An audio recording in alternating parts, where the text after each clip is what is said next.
So tonight we're putting the past on trial. Of course, the child abuse inquiries are not the only ones reviewing perceived past injustices. Officials from the Independent Police Complaints Commission have today been meeting representatives of the families who lost loved ones in the 1989 Hillsborough disaster. They've discussed the terms of reference for their inquiry. Our chief correspondent Alex Thomson is in Liverpool. Alex. Yes, indeed, John. Welcome to Anfield in Liverpool. Now, of course, years before we knew about Jimmy Savile, years before we knew about North Wales, we certainly knew a thing or two about what happened at that Sheffield Stadium on that warm April day. We knew, for instance, that initially the fans had been smeared, they'd been blamed, the Liverpool fans, smeared by the police, smeared by sections of the media, smeared by some politicians. Now, of course, we know that was something of a deliberate operation and that the police were subsequently involved in a cover-up on a much wider scale. So it is that the IPCC, the Independent Police Complaints Commission, were in town today, right next to Liverpool Stadium at the Cop End here, in fact, meeting families of people who died that day and getting a non-negotiable demand from them, in fact, that only someone completely independent of the police can possibly investigate the South Yorkshire Police. Yeah. We don't want to start saying Deborah, things. can I just ask you a quick question? I mean, clearly the families don't... You're not saying anything at all? Not today. OK, fine. That answers it. Okay. Yeah, thanks for that, I appreciate it. The relatives of those killed at Hillsborough now say only someone completely independent of the police can possibly investigate the police over this issue. Leppings Lane, that fateful sunny afternoon.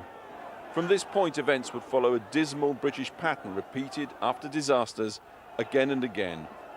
First, the on-the-day cover-up, the smearing of the Liverpool fans by South Yorkshire police, the blaming of the victims. Sections of the media would run with that smear in the coming days. Next, the limited judicial inquiry. Often in these cases, it's a blatant whitewash. At Hillsborough, it did not deliver full truth and justice. Then the long, painful years in the wilderness as the families of the dead campaign for truth. Typically in Britain, it can take a generation until the state finally wakes up. And after that, a long, expensive inquiry finally delivers the truth and reveals something of those cover-ups. It triggers compensation, but not full justice. Routinely, the powerful men, and it almost always is men, who covered up other powerful men, escape justice. The judges, the police chiefs, the military top brass, they are often promoted, knighted even, then handsomely pensioned off into retirement. It is the British way, and we carry on doing it, learning little, it seems, from our shabby history of national disaster response. Well, I'm joined now by Sheila Coleman, who, as many people know by now, is the spokesman for the Hillsborough families. Sheila, first of all, give us a sense of what went on today. You have a non-negotiable demand, do you not, that this inquiry, this investigation must be overseen by someone completely independent of the police? Yes, we have, not just for the IPCC, but for all, for the DPP as well. And we will be offering suggestions of people, hopefully in the next week or so, who we feel are of the calibre of an international status of experts, who we feel would fit the brief that we want. And what we want is for that person to be able to go and oversee these investigations. We would like someone to be able to go into the IPCC to see what work is being done, when the work is being done, what statements they're looking at, how the investigation is proceeding.